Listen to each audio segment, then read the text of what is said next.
Purifying civil جیا ہمارے channel کو subscribe کریں۔ اور آج میڈیا والے کہتے ہیں کہ کئی ہزار ایکڑ زمین اس کے نام سے ہے۔ لوگ کہتے ہیں کہ یہ آدمی دھرم گرو کے بن گیا تھا، مگر اس کے باوجود لوگوں کو بیوقوف بناتے ہوئے لوگوں کی زمین اپنے نام سے کر لیتا تھا۔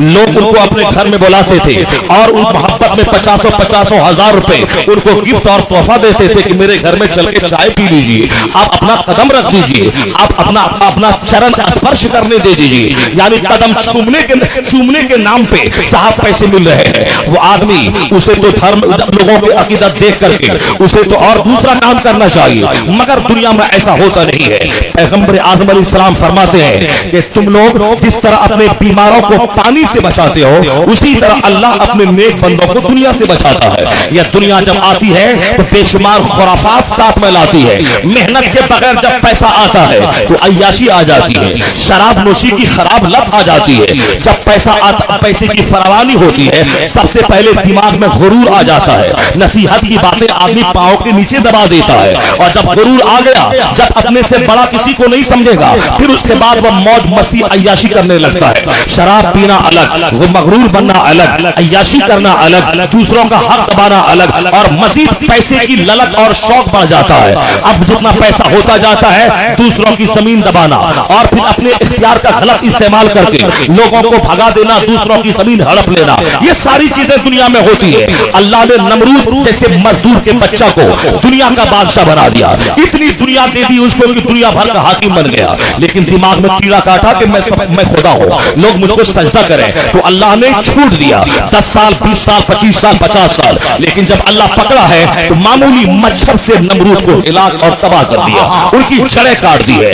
ایک مزدور کے بچے کا نام تاریخ میں آتا ہے، وہ فرعون، انتہائی درجے کا غریب آدمی تھا۔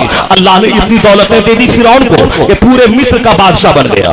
آج کے ڈیٹ میں کسی ٹاٹا برلا جندل متل بل گیٹس کے پاس اتنی دولت نہیں ہے کہ لوگ چلے تو 1 مہینے تک بل گیٹس کی زمین پہ چلے۔ آج کے ڈیٹ میں امریکہ کا بل گیٹ دنیا کا سب سے بڑا مالدار آدمی ہے، اس کے پاس بھی اتنی زمین نہیں ہے کہ کوئی چلے تو 1 ہفتہ تک اسی کی زمین پہ چلتا رہے، مگر مزدور کا بچہ فرعون غریب ترین آدمی تھا۔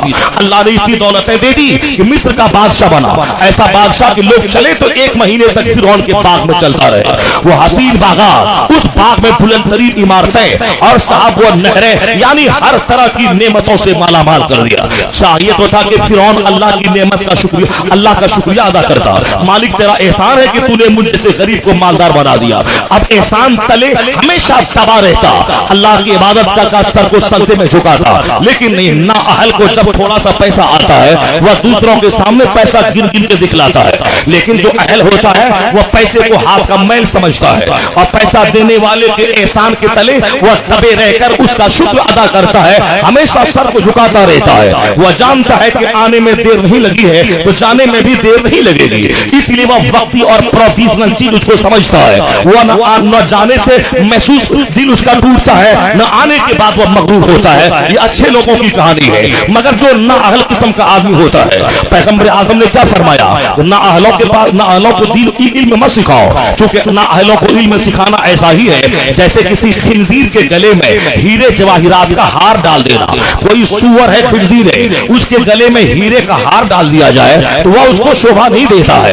اسی طرح سے جو نا اہل، جس کے جو علم سیکھنے کے بعد علم کی توہین کرے گا، جن کی وجہ سے مذہب کی توہین ہوگی، ان کے کیریکٹر کی وجہ سے دینی ثقافت مجروح ہوگی، اس نا اہل کو علم دین مت سکھلاؤ، ورنہ اس کی وجہ سے دین برباد ہو جائے گا، اس کی وجہ سے لوگوں کا دین تباہ ہو جائے گا۔ یہی وجہ ہے کہ ایک آدمی جب کسی کو اپنا آئیڈیل سمجھ لیتا ہے، وہ آدمی اگر تباہ ہوتا ہے تو جتنے لوگ اس کے پیچھے ہوتے ہیں سب تباہ ہو جاتے ہیں۔ ذرا غور سے سننا، فرعون کے دماغ میں کیڑا کاٹا کہ میں خدا ہوں، لوگ مجھ کو سجدہ کریں، انا ربکم الاعلی، تو اللہ نے اس کو چھوٹ دی۔ کتنے دنوں کی؟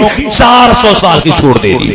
آج لوگوں کو چھوٹ ملتی ہے 10 سال 20 سال کی، اسی میں وہ اترا جاتا ہے۔ لوگ کہتے ہیں کون خدا، کیسا خدا؟ پیسہ کماؤ، پیسہ بولتا ہے، پیسہ رہے گا تو سارے لوگ سجدہ کریں گے، سارے لوگ ہاتھ اور پاؤں چومیں گے، یعنی جو بولی کافروں کی ہے وہی بولی مسلم سوسائٹی کا جاہل بھی بولنے لگتا ہے کہ نماز پڑھنے